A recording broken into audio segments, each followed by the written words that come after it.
కడపలో హిందువుల పోరాటం ఫలించింది. మొండిగా నిలబడ్డారు కాబట్టి ఎట్టకేలకు చివరికి అధికారి మీద చర్యలు తీసుకోవాల్సి వచ్చింది.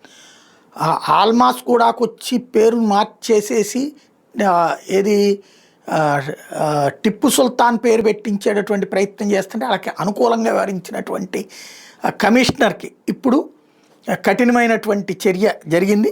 కడప నగరంలోని కూడలి పేరు మార్పు విషయంలో శనివారం ఇరు వర్గాల మధ్య నెలకొన్న ఘర్షణ మీద ప్రభుత్వం చర్యలు చేపట్టింది. వివాదానికి కడప నగరపాలక సంస్థ ఇన్ఛార్జి కమిషనర్ రాకేష్ చంద్ర వ్యవహార శైలి కారణమని గుర్తించి దీంతో ఆయన బాధ్యతల నుంచి తప్పిస్తూ నిర్ణయం తీసుకుంది. కడప కమిషనర్గా రాజంపేట సబ్ కలెక్టర్ భావనకు అదనపు బాధ్యతలు అప్పగిస్తూ ఆదివారం ఉత్తర్వులు జారీ చేసింది. ఓ వర్గానికి చెందిన నేతతో ఇన్ఛార్జి కమిషనర్ జరిపిన సంభాషణలు నిబంధనలకు విరుద్ధంగా వాళ్ళకి హామీలు ఇవ్వడం, సర్కిల్కి పేరు పెట్టే విషయంలో చేయని తీర్మానాన్ని చేసినట్టుగా ఉత్తర్వులు జారీ చేయడం ఈ ఘటనకు మూలంగా తేల్చింది. వీటి ఆధారంగా ఇరు వర్గాలు జనాన్ని సమీకరించడం ఉద్రిక్తతలు దారితీస్తుందని భావిస్తోంది. కర్నూలు డీఐజీ కోయ ప్రవీణ్ ఆదివారం కడప చేరుకుని పరిస్థితిని సమీక్షించడం, క్షేత్రస్థాయిలో పర్యటిస్తూ శాంతి భద్రతలకు వ్యాఘాతం కలిగించడం మీద కఠిన చర్యలు తీసుకోవాలని ఆదేశించడం అన్నటువంటిది ఇక్కడ కీ పాయింట్. బట్ ఇక్కడ ఒకటే గుర్తు, ఈ రెచ్చగొడుతున్న వాళ్ళు ఎవరినో పట్టుకోవాలి. ముందు టిప్పు సుల్తాన్ పేరుతో ఆంధ్రాలో చిచ్చురేపే కుట్ర జరుగుతోంది. ఎస్డిపిఐ పిఎఫ్ఐ దీని వెనకాల ఉన్నాయి. గతంలో రాయచోట్లో జరిగింది, ఇప్పుడు ఇక్కడ జరిగింది.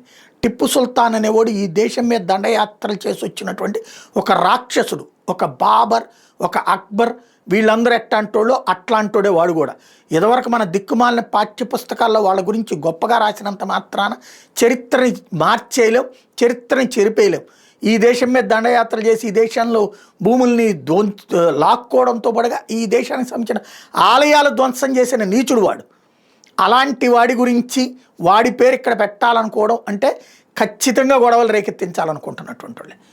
ఖచ్చితంగా దాని మీద సీరియస్గా దృష్టి పెట్టాల్సి ఉంది.